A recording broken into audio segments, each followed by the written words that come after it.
It would not be anything if I did not mention this book, Brene Brown's Dare to Lead. And in fact, this is the last in a series of books that Brene has put out, starting with one called I Thought It Was Just Me, then Gifts of Imperfection, which is the one that introduced me to Brene Brown, Braving the Wilderness, there's a couple of others, and she's about to release another one. But Dare to Lead, Brave Work, Tough Conversations, Whole Heart is exactly my model of leadership.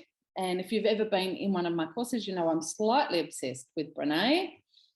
But this was a big aha moment for me, that vulnerability and courage were intertwined. And if I was going to be a courageous leader, person, friend, human, then I needed to embrace the suck and get pretty good at vulnerability.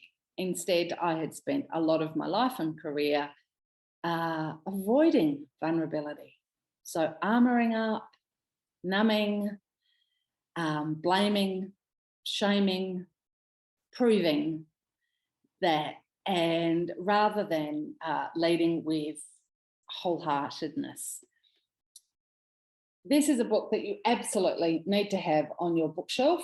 It has a book club that goes along with it, and a series of downloads that you can get off Brene's site.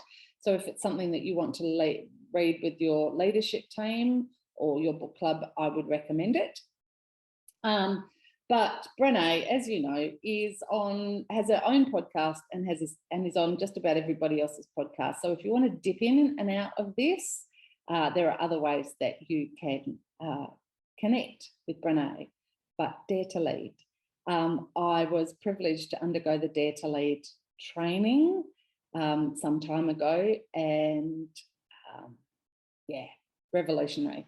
So Brene Brown's Nervous Breakdown, Spiritual Awakening kind of mirrored mine, and I get so much out of her work. She's not everybody's cup of tea, and that's okay.